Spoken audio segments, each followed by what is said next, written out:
यहाँहरूलाई प्रस्थानको दोस्रो भागमा हामी स्वागत गर्दछौँ। प्रस्थानको पहिलो भागमा हामीले अध्याय 1 देखि 18 लाई निहाल्यौं, जसमा परमेश्वरले सम्पूर्ण इजरायलीहरूलाई फारोको बन्धनबाट छुटाएर परमेश्वरले दासत्वमा रहेको इजरायलीहरूलाई कसरी बचाउनु भयो भन्ने आधारभूत कथाहरूलाई बताइएको छ। त्यसपछि परमेश्वरले आफ्ना मानिसहरूलाई त्यो विशाल लाल समुद्र पनि पार गराई उनीहरूलाई बचाउनु भयो। तर त्यसपश्चात ती मानिसहरूको बन्धन र गुनासो निरन्तर गइ नै रहेको हामी यस भागमा पाउँछौँ।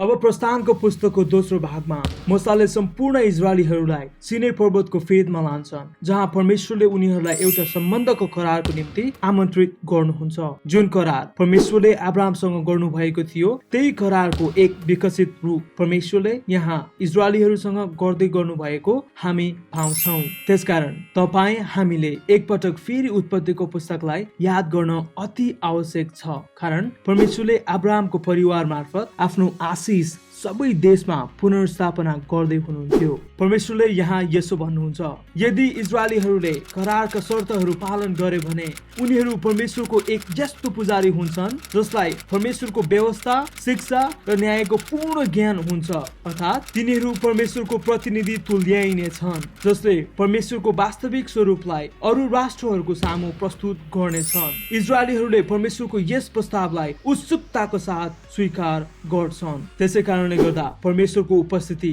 सिनै पर्वतको टुप्पोमा बाक्लो बादल, बिजुली, ठुलो गर्जन र तुरैको अति जोरको आवाजको साथ हुन्छ। त्यसपछि मूसा उनीहरूको प्रतिनिधि भएर माथि पर्वतमा उक्लन्छन् र परमेश्वरले करारका आधारभूत आज्ञाहरूलाई हामीले सुन्दै आएको प्रख्यात 10 आज्ञाको रूपमा प्रस्तुत गर्नुहुन्छ। यी आज्ञाहरू चाहिँ परमेश्वरले इजरायलीहरूमा राख्नु भएको आधारभूत सम्झौताको केही बुँदाहरू जस्तै मात्र थिए र त्यसपछि हामी निरन्तर अध्ययन गर्दै जाँदा अर्को विस्तृत संग्रह पाउँछौँ, जसले त्यस 10 बुँदाहरूलाई विस्तार रूपमा बुझाएको छ। जस्तै इजरायलीहरूले गर्नुपर्ने सम्पूर्ण विधि विधानहरू, आराधना सम्बन्धी उनीहरूको विधि विधान, सामाजिक जिम्मेवारी, उनीहरू कसरी एकसाथ बस्न सक्छन्, इजरायललाई कसरी एक न्याय र सम्पन्नताको राष्ट्रमा परिणत गर्ने जुन अरू राष्ट्रहरू भन्दा फरक छ। त्यसपछि मूसाले यी सबै व्यवस्थाहरू तल ओर्ली आई सबै मानिसहरूलाई बताए र यो सबै सुनिसकेपछि उनीहरू एकपटक फेरि उत्सुकताको साथ परमेश्वरसँग यस करारमा प्रवेश गर्न राजी भए र तिनीहरूले त्यसो गरेपछि परमेश्वरले यस सम्बन्धलाई एक अर्को चरणमा अर्थात् अर्को तहमा लिएर जानुहुन्छ। परमेश्वरले त्यसपछि मूसालाई भन्नुभयो, उहाँ पवित्र र ईश्वरीय उपस्थिति लिएर उनीहरूको माझमा आउनुहुन्छ र उहाँ इजरायलीहरूको बीचमा बसोबास गर्न चाहनुहुन्छ, जसद्वारा परमेश्वरले मानिससँगको सम्बन्धलाई विकास गराउँदै हुनुहुन्थ्यो। एकपटक आदमको बगैँचामा भएको घटनालाई याद गरौँ, जहाँ मानिसले आफ्नो स्वेच्छाले गर्दा परमेश्वरको उपस्थितिलाई गुमाएको थियो। तर अब यहाँ हामीले देख्दै थियौँ कि अब्राहमको परिवारद्वारा फेरि एकपटक परमेश्वरको उपस्थिति मानिसहरूको माझमा आउँदै थियो। जुन करार अनुसार पहिला इजरायलीहरूसँगको सम्बन्ध र त्यसपछि हुँदाहुँदै एक दिन सबै राष्ट्रहरूमा उहाँको उपस्थिति प्रत्येक मानव जातिहरूसँग स्थापित गर्न चाहँदै हुनुहुन्थ्यो। त्यसपछि हामीले अध्ययन गर्दै जाँदा निरन्तर अरू 7 अध्यायहरूले भेट हुने फाल अर्थात् पवित्र वासस्थानको बारेमा विस्तृत रूपमा जानकारी दिएको छ। जुन भेट हुने पालको बनावट परमेश्वर स्वयंले नै एक कुराको वर्णन गरी त्यो सम्पूर्ण स्थानलाई एक विशेष रूप दिनुहुन्छ, जहाँ उहाँको उपस्थिति हुने थियो। जस्तै गवाहीको सन्दुक र त्यसमाथि हुने कृपा आसन र पालका अरू सबै सामानहरू, टेबल र त्यसका सामानहरू, शुद्ध सुनको सामदान र त्यसका सबै सामान र धूपको वेदी, होमबलिको वेदी र त्यसका सबै सामानहरू, धुने भाँडा र त्यसका खुट्टाहरू, बुनेका पोसाकहरू, हारून पुजारीको निम्ति पवित्र पोसाकहरू र उनका छोराहरूको पुजाहारी पदमा सेवा गर्ने पोसाकहरू र पवित्र स्थानको निम्ति अभिषेक गर्ने तेल र सुगन्धित धूप। तपाईहरूले यसलाई विस्तारमा बुझ्नको निम्ति अध्याय 25 देखि 31 लाई एकदमै गहिरिएर अध्ययन गर्नुभएमा सही तवरले बुझ्न सक्नुहुनेछ। यो सबै कुराले एउटै मात्र कुराको संकेत गर्छ कि परमेश्वर फेरि मानिसहरूसँग अदनको बगैँचामा झै यहाँ पनि एक घनिष्ठतामा बस्न चाहनुहुन्छ। यसैले हामीले यो बुझ्न जरुरी छ कि यो भेट हुने पाल अदनको बगैँचाको एक प्रतिरूप हो, जहाँ परमेश्वर र इजरायलीहरू शान्तिपूर्वक बस्न सक्दथे, कमसे कम व्यवहारमा नभए तापनि सिद्धान्तमा। किनभने यहाँबाट फेरि घटनाले अर्कै मोड लिन्छ। सम्पूर्ण इजरायलीहरूले एकपटक फेरि परमेश्वरसँगको करारलाई यहाँ आएर तोड्छन्। जसै मोसा उता पर्वतमाथि 10 आज्ञा लिन जानुहुन्छ, इजरायलीहरूले यता मोसा पर्वतबाट ओर्लेर आउन निकै ढिला गर्नुभयो भनी मोसाको दाजुलाई सोधेर एक सुनको बाछोको मूर्ति बनाउन लगाई दासत्वबाट निकालेर ल्याउने ईश्वर भनी आराधना गर्छन्, जुन पहिलो 2 आज्ञा विपरीत थियो। जसरी लेखिएको छ, म बाहेक अरू कुनै देवी देवताहरू नमान्नु र आफ्ना निम्ति खोपेर कुनै किसिमको मूर्ति नबनाउनु। यो सबै थोकलाई देखि परमेश्वर साह्रै क्रोधित हुनुभयो र उहाँले मोसालाई बोलाई भन्नुभयो, मैले यी मानिसहरूलाई देखेँ, यिनीहरू त हठी मानिसहरू रहेछन्। अब मलाई नरोक र मेरो क्रोध यिनीहरूमाथि दन्कियोस्। म यिनीहरूलाई भस्म पार्नेछु अनि तँबाट नै म एउटा ठुलो जाति बनाउनेछु। तर यहाँ मोसाले मानिस र परमेश्वर बीचको मध्यस्थकर्ताको भूमिका निभाउनुहुन्छ र मोसाले परमेश्वरलाई उहाँले अब्राहमसँग गर्नुभएको करारलाई सम्झाउँदै भन्नुहुन्छ, हे परमप्रभु, तपाईले आफ्नो ठुलो सामर्थ्य र शक्तिशाली हातले मिस्रबाट निकालेर ल्याउनु भएका आफ्ना मानिसहरूमाथि तपाईको क्रोध किन यति साह्रै जलेको छ?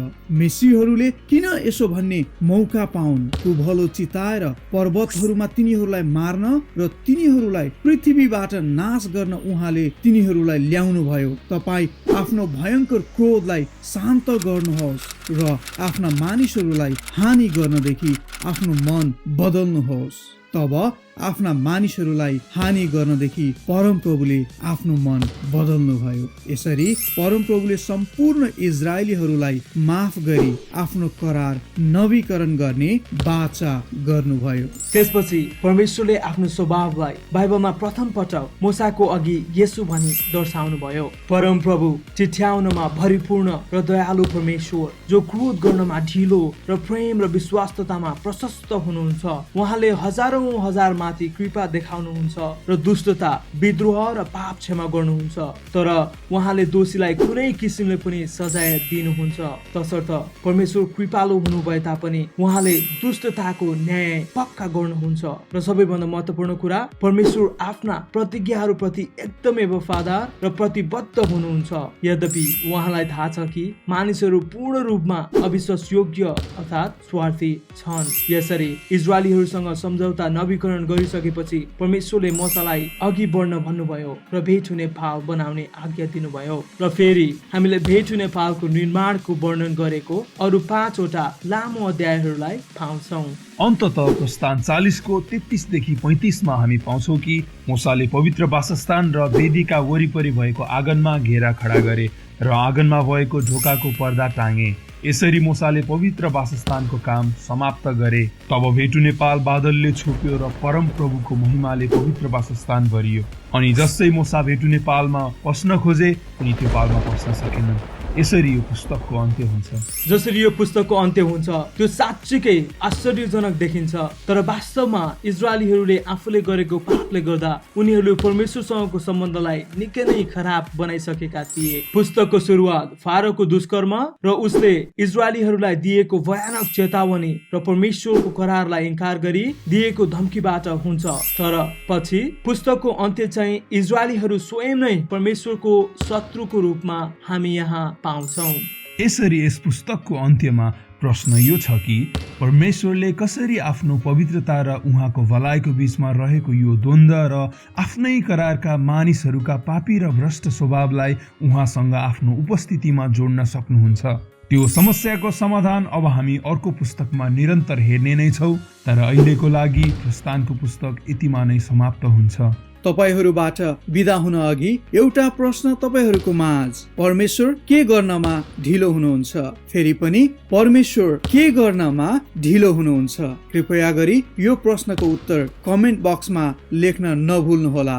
धन्यवाद। यदि तपाईलाई यस भिडियोले आशिष मिलेको छ भने लाइक, शेयर र सब्स्क्राइब गरिदिनु हुन अनुरोध गर्दछौँ। सबैलाई जय मसीह।